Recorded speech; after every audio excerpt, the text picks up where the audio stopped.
Hey there, y'all. We are Between Two Teeth. Who are you? I'm Steffi Steph. That's right, and I'm Bobby. And special guest today, tell us about you. I'm Bob Kulhan. I'm the founder and CEO of Business Improv. Business Improv. Love it. Love improv. What are we going to talk about today? A lot of cool topics. So Bob's been here at SmileCon 2022 That's in right, Houston. SmileCon 2022. One of the best speakers. What he's been talking about is leadership, having difficult conversations. And he's also been talking to getting to yes, and to plug your new book, or is it a new book or kind of an existing book? It's a new book for those who don't know that it was published in 2017. This is a professional. This is an improv professional right there. So what do people need to know? Well, people need to know that improvisation is not about comedy. That's an outcome of some types of improvisation. Her improv's never about comedy. Because I thought it had to be funny. No. I try not to be funny sometimes. No, I try to be funny and it's never funny. You're not funny. Well, tell us. Forcing the funny. You're not funny at all. Is that what it is? You're sometimes I think he's forcing the funny. You're forcing the fun. You're forcing the fun right now. I'm messing with him, kind of. All right. So a teacher of mine once upon a time told me, "Don't be funny, don't be clever, don't be creative. Be present, be in the moment at a high level, make everybody else look good." And that teacher was, as a coach, Tina Fey.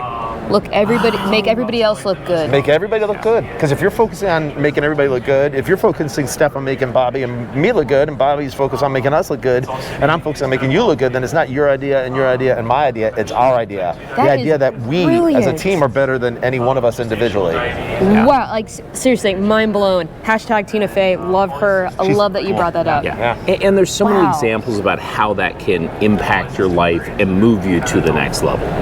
If you got people who get your back and you know that they have your back, then you could take chances that others are going to be afraid to take.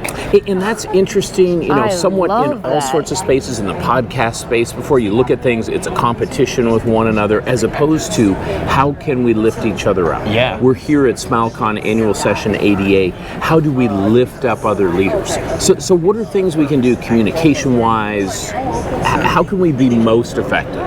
Postpone judgment. Let's start with that. Okay. Oh, that's tough, man. It's tough for a lot of people. Judgment's so easy, though. It's a safe zone for a lot of people. I don't have to be vulnerable if I'm judging. So you brought up a good spot. It is a safe space because if you're not authentic, it's not you. It has to be authentic. That's for sure. And at the same time, postponing judgment does not mean abandoning judgment.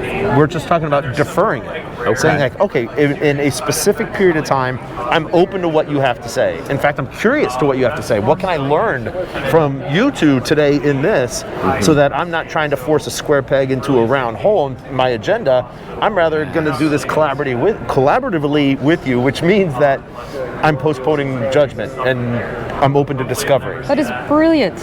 Then people talk. Like if I'm open to what you want to say and you understand that, then you will just start talking on your own. Yes. And it's my job to listen. Steffi is really good at being open to discovery. That's where I have struggled. Yeah. As far as because I like to have a destination focus and I've got somewhat of an agenda and I want to learn this and I want to do it efficiently, as opposed to letting the universe guide me to where it needs to. Yeah, my dad's an electrical engineer, and so he's very much like, tell me what the answer is, and I'll tell you how to get there. And this is the opposite. This is, all right, even if we do have an agenda that we have to get to, let's do it together, and let's be open to how we can do it together.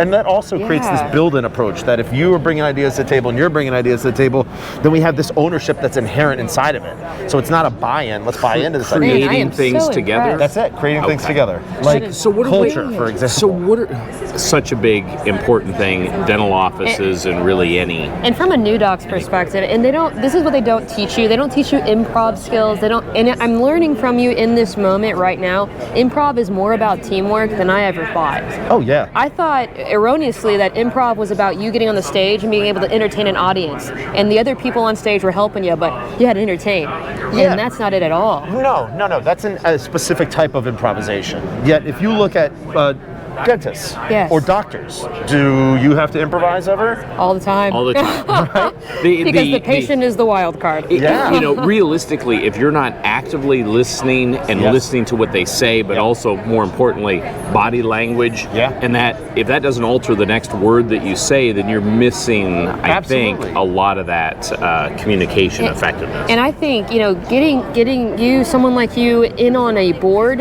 or kind of, and I'm sure you do this all the time, where you coach through improv lessons. Yeah. Because they don't teach you how to be a leader and a team player necessarily in dental school or your biology major in college. Right. And this is the meat and potatoes of working together. It's people skills. It's people skills. People skills. And when I did my MBA, sort of the people skills, the soft skills components were so important, so critical. Where did you get your MBA? I did a healthcare program through University of Texas. Oh, cool. That. So, what are 3 things you can leave our listeners with that kind of sum up what we're talking about here?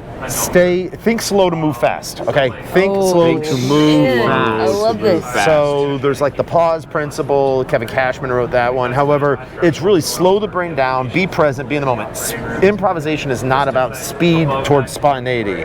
It's about how you react, adapt, and communicate in real time. That's what improv is. So slow the world down. Okay, slow the world down. I love it. Number 2. Cling to yes and. Yes and is the cornerstone of improvisation. A lot of people think it's just a brainstorming tool when it comes to team or corporate or dental practice environment. The reality is that 2-word phrase is a Swiss Army knife. Okay. It's good for ideation, it's good for communication, it's good for collaboration, it's good for conflict management, it's good for dealing with the unexpected and crisis management, adaptive problem solving. The list will go on and on and on. And are you trying to use and instead of the word but? Absolutely. Okay. Big difference. And but are very different. Try not to say but. I heard someone one time, they say, as soon as you say but, everything you said right before that. Well, it's getting, if I'm getting critiqued and you're like, Steph, you're doing a great job, but. Yeah, that's it. And I'm like, but what? Right. So if you say you're doing a great job, and here's where you can improve, or this is those areas. So it's the framing. So so my background in linking improv comedy or improvisation to business is through the behavioral sciences. And so but's a trigger word for a lot of people, and it sets us off emotionally that we start getting guarded or defensive. And so you can smooth all that out with this word and. Yes. I love that. Love it. Third one. The third one is outward focus. Focus on each other more than your own, inside your own head, your own body, inside your own ideas. Because once again, if we're all focusing on each other, what we're going to find is that the collective intelligence of the team is going to be smarter than any one of us. And then that old adage, the worst idea with great support will go much further than the best idea with no support. I love that, and this is I was actually trying to find the words to communicate that to someone at this conference because people are right all the time. I'm usually not right, but there's a lot of people around me that are right all the time. That's why I hang out with smart people. Oh man, my point is that you have to have it's nice to have a melody. Yeah. A sweet song, even if it's right or not right, is going to go further. And can you repeat what how you phrased what you just said? The worst idea with great support will go much further than the best idea with no support. The worst idea with great support will go much further than the best idea with no support. I love that. So this unconditional support is on each other. It's I got your back, let's talk to each other, let's figure it out, and then all of us together are going to figure out like, oh, wait a minute, this small nugget of your crappy idea and this little nugget of your mediocre idea comes together perfectly to make a brilliant idea. Oh my gosh, I'm all in favor of that. With COVID-19 and the pandemic, we started to shift our collaborative strategies onto online platforms. Yes. Can we have that safe space online? Absolutely. How do we do that? So business improv has always been virtual. Let's start there. New York, Chicago, LA, North Carolina, that's where our satellite offices are. So this is how we always communicate, collaborate. We started going virtual, teaching people virtual back in 2010 and took a lot of piloting, prototyping to get to 2017. So we've been teaching this for a half a decade. It's always been part of our strategy. Yeah. Wow. Because you still need cohesion, chemistry, trust inside teams when you're not there and the computer screen closes and you walk away and you don't have this like elbow time with each other. So you have to look at foundationally what to put in place. And I got my own business improv program, improvisational communications. You can buy it, you can own it, you can go through it at your own speed to help with those hybrid and virtual types of teams. Working on communication, and it's something that takes practice. It takes doing the wrong thing at times and learning from that, learning how to do it better. Yes. You need the space to do the wrong thing. You're right. And it's strategic failure. We're not talking about like unabashed abandonment of rules and let's do it. Let's fail everywhere.